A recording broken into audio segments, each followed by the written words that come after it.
Welcome to Minding Your Business, the Pro Montreal Entrepreneurs Podcast, a program of Federation CJA. I'm Dan Laxer. And I'm Catherine Korakakis, Head of Entrepreneurship at Pro Montreal Entrepreneurs. Each episode will introduce you to a founder or founders that found their way through Pro Montreal or not, and some mentors that have some words of wisdom. That's all coming up, but before we get into that, Catherine, in October, you're going on a leadership trip to Israel with entrepreneurs. Tell me more about that. Well, yes, we're taking a select group of entrepreneurs on a leadership mission to Israel from October 26th to November 4th. And it's unlike anything we've ever done before. It's basically a curated trip that we're doing in partnership with Ben Gurion University in the Negev. And it's going to be a completely curated program where entrepreneurs are going to have a 10-day intensive workshops led by industry leaders. And we're going to do all kinds of incredible things. So we have opened it up to members of the community that want to go. It's very, very selective. It's a very closed group. But if you're interested in participating, you can send me an email.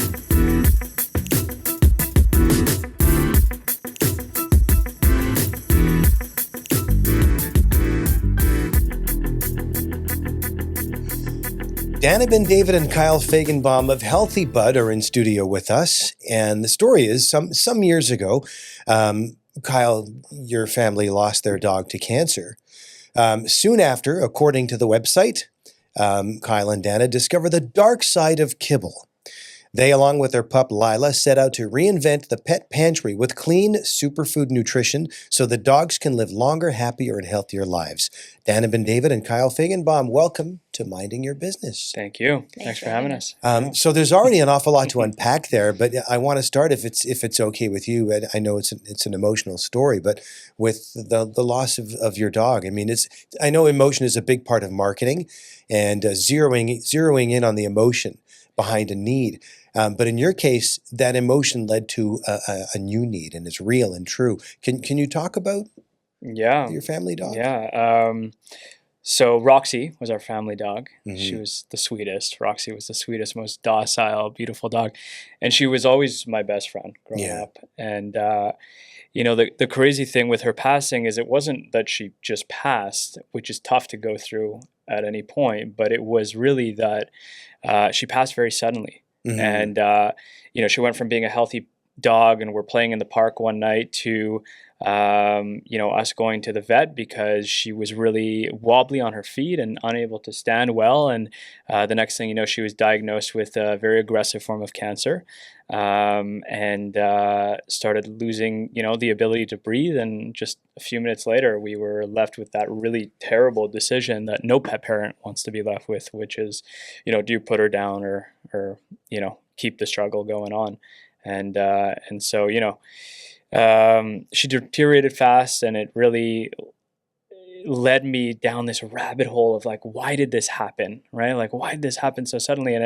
And like you said, it's really discovering that a lot of it comes down into their bowl, and that there's this whole, dark side of kibble that the industry is starting to talk a lot more about. But Mm-hmm. This is 2018, and it was very new for us.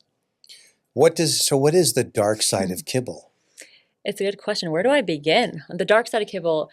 So kibble was made with convenience in mind, to be shelf stable, and also it was about the profits, right? And kibble is very often highly processed, stripped of readily available nutrients, usually loss of flavor as well. And it came up, I think it came up around wartime when everything was about just production and mass consumption, and the same thing, it kind of trickled into the pet industry.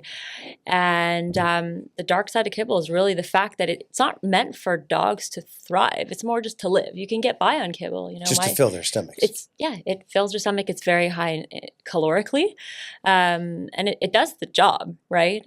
My family dog was on kibble her whole life, but I also noticed, very similarly to Kyle, my dog passed in a very similar way, and they actually had a very similar diet. Mm-hmm. So we really started to look into what was going on there and understand why. Why is this the mainstream way of feeding? And it seemed like the industry was ready for disruption. So really HealthyBud set out to bring nutrition back to the bowl, transparency back to the bowl, and just really it's about boosting their bowl through superfoods. And good food. And many times you see what happened there. They had that aha moment. Entrepreneurs will have that moment. And Kyle said something before. He said, I went down this rabbit hole of understanding why.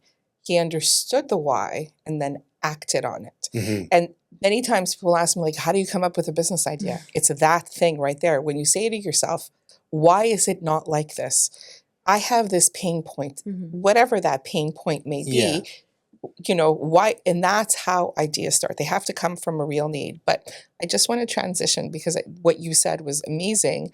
And then how do you build that into a business? Like, how do you go from like tragedy? I can't imagine, like I have a dog, Rainbow. I love him so much. The sweetest little dog. He's so cute. But I feed him a clean diet, a lot of HealthyBud at our house, a lot of like raw, unprocessed foods. You should see the things we put together for this dog.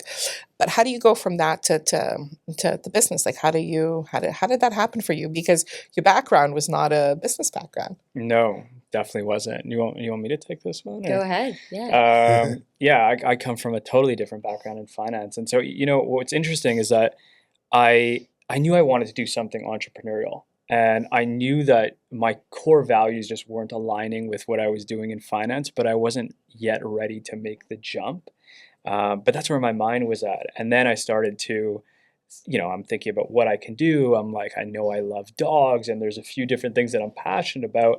And then this, sort of tragedy happens with Roxy. And I'm like, that's it. Like, this is what makes so much sense, But I think I had my mind open to what is the next thing for me, and knowing that I wanted to do my own thing, knowing I wanted to do something entrepreneurial.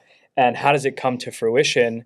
Oh my God, like we literally started in our Toronto apartment with 2 white label products. Yeah, we started selling sweet potato and beef lung, and that was it. And it was I'm going to paint the picture for you really quickly. It was end of 2019, creeping on 2020, and here we are with our little bags of sweet potato and beef lung, going to stores in Toronto, being like, "Hi, we're Canadian. We love our dogs, and we think that they should And eat Lyla really better." liked them. Oh yeah, we have a dog, Lyla. She likes them. Do you want to carry our product? And like now, in retrospect, I'm like, oh my God, like I can't believe stores took our product. But you guys also worked with McGill to put this whole thing together. You did a that whole, That was for the next product. I mean, obviously the goal was to actually be innovative, right? Yeah. So once we started to create our own products and not white label products, we reached out to my alma mater, and we knew from friends in the nutrition space that had worked with the program at McGill, and we did the same thing, and that kind of started the progression of the evolution of what HealthyBud actually was intended to be. But it started out as just bags of product. Yeah, I remember. And the pets industry is a regulated industry. So how do you stay highly regulated? Actually, how do you stay competitive and innovative while also like toting the line of the regulations? Like, how do you balance that? That's a really good question. It's an important question. And interestingly enough, the pet food space, it's regulated, but not as heavily regulated as our industry, for example, right? But it's really important it's a dance, right? You want to be innovative, and you need to obviously abide by the rules, make sure that the dogs are getting a nutritionally balanced product, especially once you're selling food, right? So we work with experts. We found partners. We did a lot of research and interviewing different people to make sure that they were aligned with our mentality and our belief system, because it's not for everybody in the industry, to say the least. And we had a vision of what we wanted. So the idea for HealthyBud started where the idea was to bring the same superfoods that we know and love and that we consume to our dogs' diets. So the first question was figuring out, is that even feasible? We take medicinal mushrooms, we take adaptogenic herbs, and all these fantastic ingredients that really help us. And can they benefit our dogs? And the answer was absolutely yes, but in different dosages and different amounts. So once we found out that was viable and acceptable, we started to push our co-manufacturers and tell them the ingredients that we wanted. And the trickiest part is actually making sure the dogs like them, because it's marketing, right, as well, right? We could say, well, we put medicinal mushrooms in our treats. Well, dog eat it. Yeah, but like medicinal mushrooms do not taste good. If you've ever had these like chagachinos that don't have sugar in them, they're not very good. So lion's mane without sugar. Lion's mane, we just had lion's mane literally 2 nights ago on the barbecue. I'm like, oh God, bitter. I don't think we did that well. Yeah. A little bitter. what I learned working with these partners is there's, in my humble opinion, there are 4 things that make a really good product. It's smell, taste, texture, and the nutritional profile. It has to be healthy. Yeah. And I will shamelessly plug and say that HealthyBud does those things very well. And that's kind of our system and our guiding, our compass, I would say, like the lighthouse, if you will. Your North Star. Our North Star. Thank you. It's been a long day. That really guides our products, and everything that we launch, when we launch, has to follow those guidelines. So to answer your question, we work with experts. We put in our own input of what we want to see, and we're actually the first pet wellness brand. Actually, we were at the time one of the first, if not the first in Canada, to bring medicinal mushrooms to dogs' treats. At the time when we started, it was very big on CBD. That was the thing in 2019. Everyone had CBD in their products, and we were called HealthyBud. So everyone automatically assumed that we were bringing the bud. That's what I was going to ask, because we're talking about the word HealthyBud, and you're talking about medicinal mushrooms. And I'm thinking, well, I want to ask about this. When you say medicinal mushrooms, what are you talking about? No psychedelics. No Danny, psychedelics. if that's what you're looking for. Or not the right brand. But Well, we're my dog's a big Grateful Dead fan. Yeah, exactly. I'm kidding. I don't have a dog. I love but that. what do you mean by that when you talk about medicinal mushrooms? Reishi, lion's mane, turkey tail. These are all really amazingly powerful ingredients that have very different benefits, but they're all adaptogenic as well. So they kind of work with where the dog's at or where the person's at, right? So based on how much cortisol there is in the system at that time, it adjusts. It's a smart ingredient, they call it. So lion's mane is really good for brain health. So that's in our training treats. We figured we should make functional products, and the ingredients should all have a purpose. So we went and did a little bit of research and figured out which are the best ingredients and which ones are novel and that can help with those kind of pain points. Well, this is so interesting because, Kyle, you were saying, your background is finance. Dana, what were you doing before HealthyBud? Not this. Very far from pets. My background's in architecture. I studied formally to become an architect. But my background is actually really in the music industry and singing. I've been a professional singer for like 10, 15 years. So I was singing at weddings, anthems, just doing the thing, and loved it. My story with HealthyBud is very different than Kyle's. I didn't start very involved in the business. I just helped with logos and the pitch deck and the packaging, which we do not need to look at because it's really embarrassing, but it did the trick. She's hard on herself, but it's great. It was not good. I think your involvement, though, was very organic. Because of the timing. So HealthyBud is really a COVID brand. And your involvement really started when? Well, there was like a crossing point because I worked in live entertainment. Everything was in person, and I had all of my livelihood was really tied to being able to perform in front of people, whether it was weddings or anthems, and it was people gathering together. So that plummeted like instantly, and all of a sudden I had a lot of time, and we just got Lyla. We're like, this is our opportunity. Perfect. We're taking Dana into this journey with us. That could be a whole other podcast. We don't need to get into that. But I think imposter syndrome is a really important topic for entrepreneurs. Yes. And I still experience it and experienced it a lot. And I struggled a lot. Like, I'm very transparent about my involvement in the business. I didn't, I'm working with he was my boyfriend at the time. It wasn't just a decision you take lightly. And I wasn't really sure that was the move, and I had a passion in a different industry, and I was good at it, and I really enjoyed it. And just the fact when something's taken from you, it's a lot harder to let that go as well. Yes. So I was very determined to find a way to have those two industries combine. And finally, 5 years later, we're at a point where they really seamlessly kind of intersect in a very beautiful way. But at the time, like, just to kind of go back, I lost my work in the entertainment world, and HealthyBud was really starting to get running, and we got a dog. And my story and my why was a little bit different than Kyle's. We got Lyla, and I went to the pet store and tried.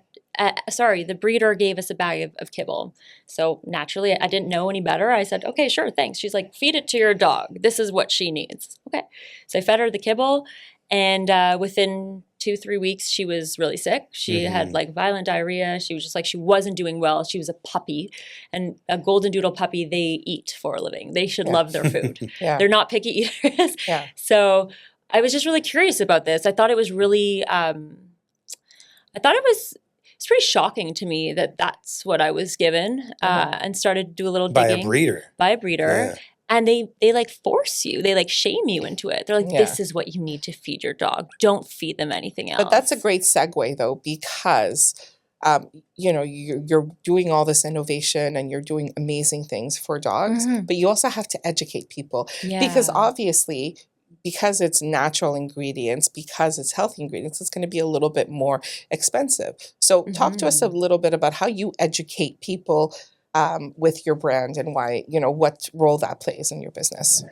That's a really good question, and it's a little bit difficult as well, because when you're innovating, you're most likely bringing something that they're not familiar with, like lion's mane and reishi and ashwagandha. Most people can't spell that. Like, what is ashwagandha? But there was a time when you guys weren't familiar with any of this 100%. either. 100%. 100%. So we realized that like you want to be innovative, but not too innovative. You don't want to alienate people. You don't want to scare them off either. So there was a fine balance, and I think the way we naturally launched our products kept that in mind. We didn't come to market with these like crazy innovative products all at once. No. But to answer your question, it's a lot through social media and a lot through in-person events. So, yeah. And I remember there's a lot of videos. They were very big on social media. They have all these videos where they teach you about the ingredients, and so that's a big part of what you have to do, right? Absolutely. Yeah. Yeah, and bring on and do lives with vets and nutritionists, and because they're credible, right? Like we don't shy away from saying like we're not from pet.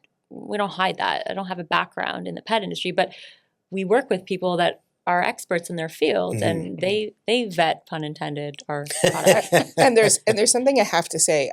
I rescued my dog, and I remember getting Rainbow and given kibble.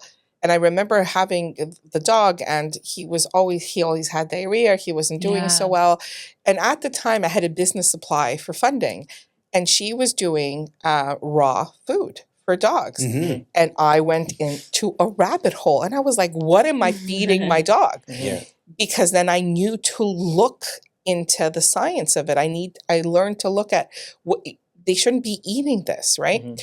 And when I tell you that Rainbow's like his whole demeanor, his whole everything changed when his diet changed. It's not even a lie. So there is so much to be said about nutrition and pets, and you have these giants in the pet industry that dominate, and obviously they have marketing dollars that HealthyBud doesn't have, or that other brands don't have, that are trying to maybe do the raw meat thing. So they dominate the narrative. So there's a lot of education that has to happen. A lot of education, and just to piggyback on that, because the tipping point for me was the breeder said feed kibble, and then we got a trainer. The trainer said feed raw, and then the vet said if you feed raw, we won't treat your dog.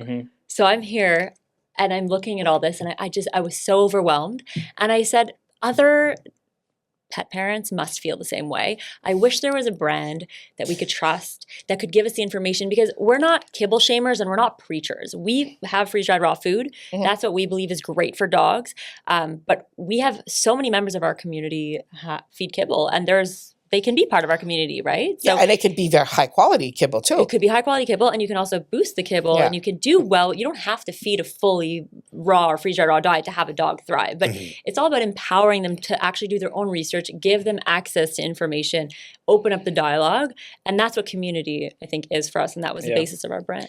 But so I have a problem with high quality kibble, because because it's true, because high quality kibble is still ultra processed, and it goes through such a high heat treating and a high temperature that it loses a lot of the quality nutrients. So even if you start with the best ingredients possible, it still goes through a process where there's an extreme amount of nutrient loss, right? So I really like freeze-dried raw, and the reason why we went down this freeze-dried raw path is because you have all the benefits of raw. You have the convenience of a kibble, and you also have a kill step. So there's no potential pathogens, bacteria, and issues that could be very, very serious. So so that's the type of food that we went down. But the story you brought up with Rainbow, it's an amazing story. What's even more amazing is how often we hear that. Yeah. So often it's customers will ask us, is it okay if the dog is grazing the food or comes back to you? We're like, No, dogs love food. Yeah. Like dogs should love their food. And there's so many community members, customers, they come on to the HealthyBud freeze-dried raw diet and all of a sudden their dogs go crazy for our food again. And it's a beautiful thing. Like that is very rewarding, you know. And when we take out food in our homes, you know, my sister has her dog, we have our Lyla, and mealtime is it's a party. It's a party. Yeah, It's an yeah. absolute It's a rager. rave.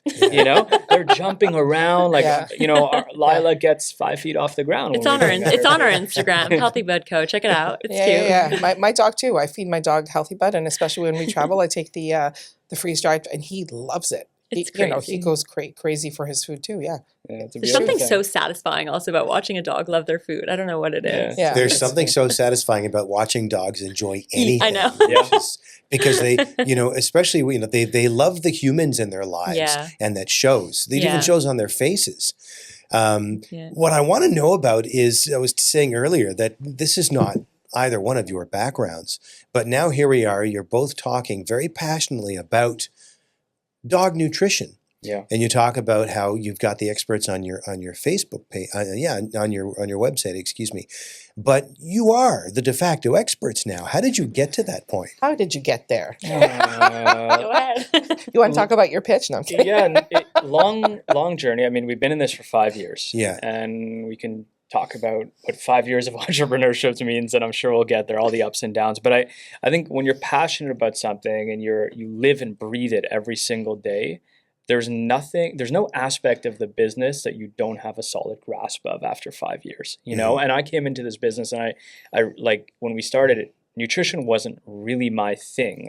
That wasn't what was fueling me. I actually suffered from Crohn's disease. Mhm. And this is a personal story, but I suffered from Crohn's disease and, you know, I went through the whole, medical treatment route. And then I ended up switching my lifestyle, switching my diet, and I left my job in finance. And my Crohn's is in remission, and it has been in remission for years now.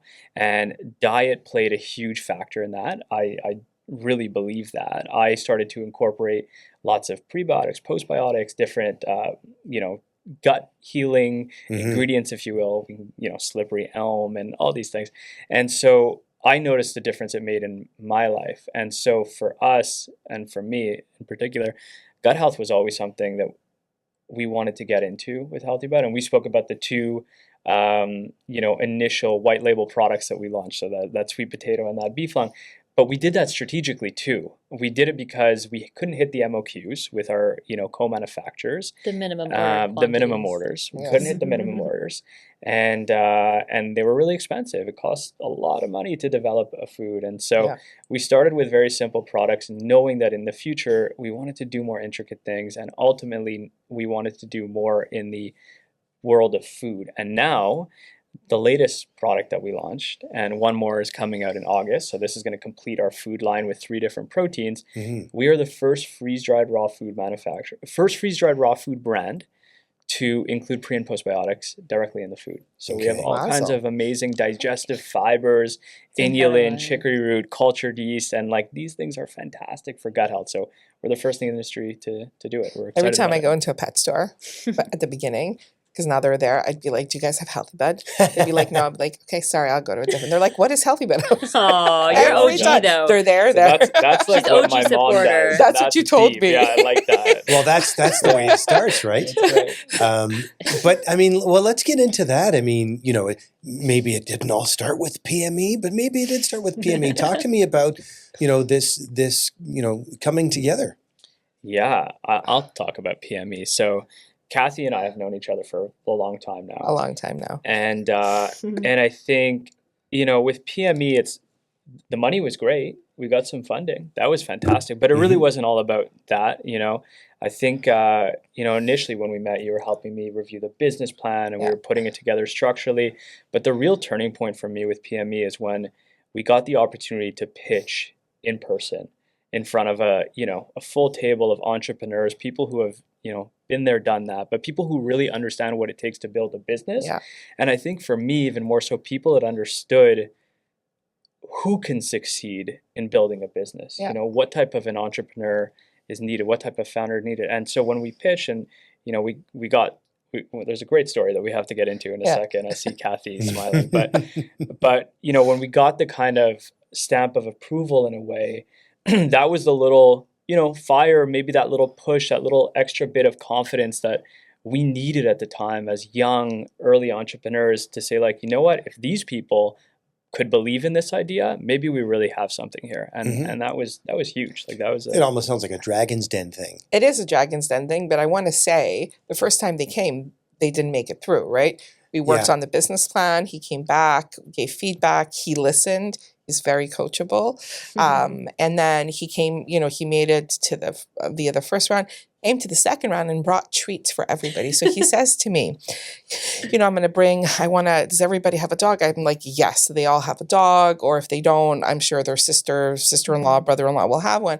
So he brings treats. So one of the ladies brought the treats home. One of the people around the table brought the treat home and, went to do something with her day. With her evening, excuse me, and her husband opened the treats thinking it was for him and ate it and then said to her, "This is terrible." Hold on. Don't support. It was the best treat that we made, okay? This is lung. the treat that the dogs go absolutely nuts over because it's very strong. What was it? It was beef lung. It was beef It was lung. just my beef God. lung. Literally, Just straight this is a beef lung, straight up. And he was eating it and this is terrible. Don't give them money. Do not give these people money. They do not know what they're doing. And then she's like, "It's for dogs."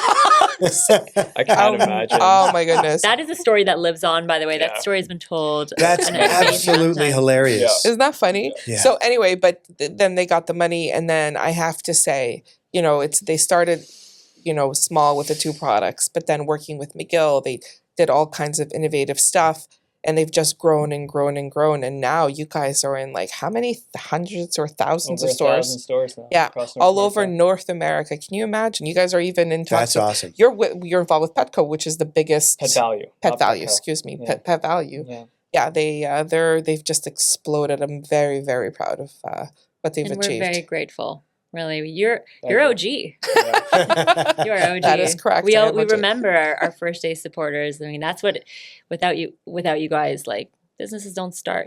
So it's Yeah. really helpful. Of Really course. grateful. Thank you. Now, it's HealthyBud is more than just the products. There's a HealthyBud community, Yeah. right? Yeah. Dana, Talk to us a little about talked that. They're that. so That's your great. They're baby. so cute. Yeah. They're so the community is like, at the risk of sounding cliche, they're literally the heartbeat. Like if you look at the content that is created around people, their dog, and HealthyBud, it will melt your heart. And it's not highly curated. Like this is stuff people just send us. And I think the most beautiful thing that ended up happening organically with HealthyBud is it became this community-based pet wellness brand. It's not about the product. It's about HealthyBud really kind of positioned itself as highlighting the bond between human and dog, Which is a through real food, thing. which is a Yes, real thing yeah. through food. Because if you think about it, the best memories, even for us, they're built around food, around dinners. Yeah. Food is great. Good food, good memories go hand in hand. And with dogs, like the bond is really around food. You think about training, think about eating. Like when you're establishing dominance in the house with your dog, it's usually done through food. Through It's just food. all about the food. And the food should be good food. So you're nourishing their, it starts from within. So the HealthyBud community ended up being this amazing group of like-minded pet parents that are unapologetically obsessed with their dogs. We all want to talk about our dogs. We all love our dogs. And we can all agree on something. We love our dogs. We love our So dogs. it's just they're health conscious. They want the best, and they're part of the journey, and they've been part of the journey since the beginning. And I think that's something that's so special too, because I know so many Instagram handles of our community members. I don't know they're human. I don't know who's actually behind, but I know their dog. And it's such a cool thing because they know our dog. So we have this like amazing rapport of people that have seen us grow from the beginning to today. And they're part of the shaping of this brand more And than the they'll journey, ever know. Yeah. Yeah, and it's and watching those, obviously I follow them, and naturally, organically seeing that's exactly what you would want from any brand, right? Like it's built organically. They resonate with their community, and people love it. I have a question. because you talk about how people are obsessed with their dogs. People are obsessed with cats as well. They are. Mhm. So any plans in future cat development, do you think, or is this we going to get be? this a lot. Do you? We get this Yeah. a lot because a lot of our community members also have cats as well. So there are some products that you can kind of share between the two. But at the end of the day, we're really all about authenticity, and we are dog people. I've never had a cat. I don't know cats. Cats are very different than dogs, and Yes. we know Yes. enough about the cat industry to know that, first of all, you can't fake it. When you're building a brand, like, people know if you know what you're talking about and if it's authentic. Yeah. And honestly, like, I wouldn't be the best person to lead a cat to go there. Like, we would have, if we were to do that one day, we would bring in Somebody who. the crazy cat lady, somebody Yeah. who like lives, breathes cat, and do it. But I think it's really important and to really be focused when building. I couldn't brand. agree more. Yeah. And it is a whole other chapter. So right now we're focusing on just, knocking it out of the park for dog. Who knows what the future will hold? Maybe Yeah. we'll grow really, really quickly, and Yeah. we'll be ready for a next chapter. But right now, it's not in the conversations. We're really focusing on dog. So what kind of advice would you give anybody who, because you're a mission driven business, 1,000%, you're doing stuff, but you're doing a lot of good for pets, right? So what advice would you give entrepreneurs who want to start a mission driven business? I heard a word that was just mentioned that I really loved, and I'm like, oh, that. So how does it resonate? And I'm starting to think about, how you tell your story, your authentic story. How does that resonate with your target audience? And how do you then give your target audience what they're looking for? And I think it starts really with like listening, right? Yeah. Listening, being your authentic self, going out there with an idea, but then listening to the customers and understanding what they want and what their needs are. And in our case, that's always how we iterate and launch products and do things. We always have our ears to the ground. And so I think it starts about becoming totally obsessed with who your target customers are and who your initial adopters are. And the one piece of advice that, I wish I had earlier is try not to go too fast. As much as you want to grow quickly, a lot of entrepreneurs do. Yes. I think there's something to be said about being very, very patient and being very, very focused and not spending money where you don't need to and not taking on initiatives where you don't need to, because your time and energy is really where your valuable assets are as a young business. Yeah, Stay and lean. stay lean as long as possible. And the thing I want to say, people don't realize how long it takes to start a business. Yeah. Like, they don't Amen to realize that. how long. Yeah. You see, when you see success stories, you see the success, Right. Like, oh, success. You Yeah. haven't seen the years and years and just the length of time it takes to like meet Yeah. that investor, get that supplier to listen to you, to give you a chance. Like, everything takes time. So like exactly what you said, like take your Yeah. time, know that that's a part of the journey. It's a real thing. 100%. But at the same time, it's only been 5 years. True. It's only been 5 years, but But I still don't think we've reached that level of success. We deal with, and it depends. Everybody has a different definition of success. I'm Yes. super grateful for what we've been able to build. A lot of things had to line up in our favor in order to get to where we are today. And we've overcome an insane amount of hurdles, both internal, whether it's cash flow issues, whether it's supply chain issues, whether it's partnership issues or employee issues. We've dealt with literally everything under the sun, but also external. Like, we've dealt with a terrible currency. We've dealt with high interest rates. That's right. We've dealt with a global pandemic. Trade wars. Trade war. the trade Like, wars really impacted you, eh? For sure. And we Yeah. have some good stories to tell, but there's so many things that could go wrong at any given point in a business. And even today, like, you're always going to have a set of challenges. And today we have our new set of challenges. And our challenges today are challenges that we actually had been looking forward to. It's really the demand is there, but now we're looking for, how do we better manage our cash flow? Because you're dealing with what are your supplier terms, meaning how long do you have until you have to pay your suppliers for whether it's the ingredients or the goods or whatnot, versus how long do your customers now have to pay you? And now what's the waiting game for us? Because we could be out 30, 60, maybe even 90 days. And so that's that cash flow issue. But we always have issues. And I think, it's really just recognizing that and rolling with the punches, and everything that all the biggest challenges that we faced that totally stressed us out in the moment. We're like, we can't handle this, whether it's like almost going bankrupt or whatever it may be. We we look back on them now honestly and appreciate them, because it gave us so much stress that it forced us to adapt, or it forced us to learn. You have to be a little delusional. Yeah, you too. gotta be. You Absolutely. You do. have to be Absolutely. like, there were times where we're like, do we close up shop? Yeah. You have to be a little stubborn. You have to be a little delusional and optimistic. Like, the optimist in me is like, you are never thrown things that you're not ready to handle or capable to handle. Maybe it's true, maybe it's not. It's the what got me through extremely hard times. Like, if this isn't our plate, it's because we're able to digest it, and we will, because people are depending on us. Dogs need this. Like, we could have closed up shop many times. I'm lucky to have Dana for that, though, because she's more of an optimist than I am. So she brings me up. Also fiery. I'm like, you're not quitting on that. We're not. This is not happening. We're gonna win. We set out to do this. There's a reason behind the why, and that's very sweet of you to say. But it's extremely mutual. We could not do this without each other, and I think that level of respect for each other, like doing business with a partner, it's incredibly difficult, and it's a whole other podcast. It's a whole other podcast, and we won't get into it. But Kyle, like without Kyle, this would not be a thing. So we have very yin and yang complementary skills, and together it really, I think, allowed. That's what you want from a business partner, right? Yeah. You don't want to be two of the same.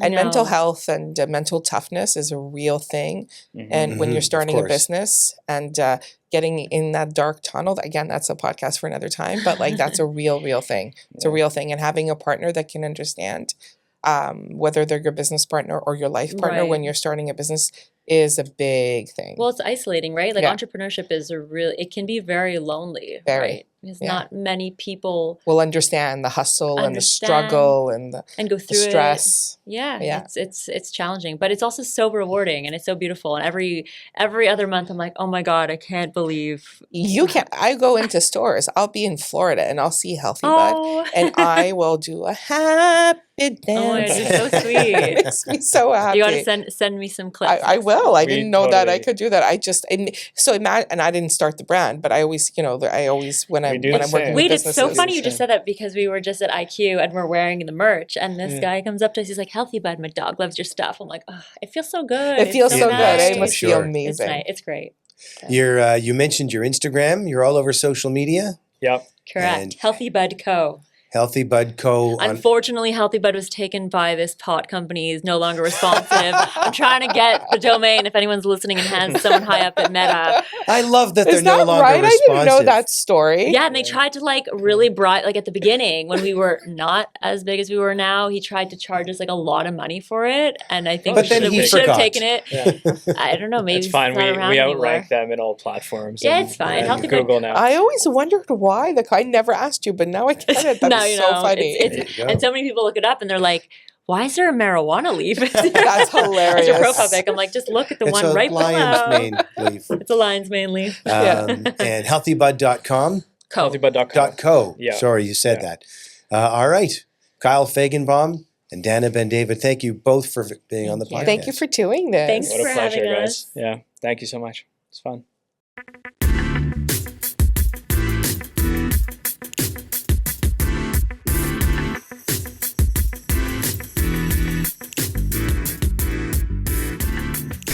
Every episode, we'll bring you a bit of business wisdom from a PME mentor. This week, our mentor is Mitch Joel. Mitch is an investor, media personality, podcaster, and journalist. He's the co-founder of Thinkers One and the author of such books as 6 Pixels of Separation and Control-Alt-Delete. Mitch? There's this phrase that I heard years ago by Jeffrey Gitomer. He's the author of The Little Red Book of Selling and The Sales Bible and many others. And his line was, your network is your net worth. And at first, I treated that like a total cliche, just another business platitude. But the older I got, the more I realized it's not a line. It's actually a lens. Because your network, it's not the size of your LinkedIn connections. It's not who you met at that Pro Montreal event, even though I'm sure it was fantastic. And I've met lifetime connections at those events in particular. It's who picks up when you call with no agenda. It's who you can text in the middle of the night. It's who thinks of you when something meaningful is about to happen. And it's also who wants you in the room, even when there's no spotlight on that room. In a world where we are absolutely obsessed with scale, with followers, with funnels, with reach, I have found that real leverage is in the slow, quiet work of just showing up and showing up to build that network. Not to pitch, not to perform, but to actively participate. I remember years ago, there was this amazing ad campaign that was being run by The Economist magazine. And there was just simple copy. It said, "Would you like to sit next to you at dinner?"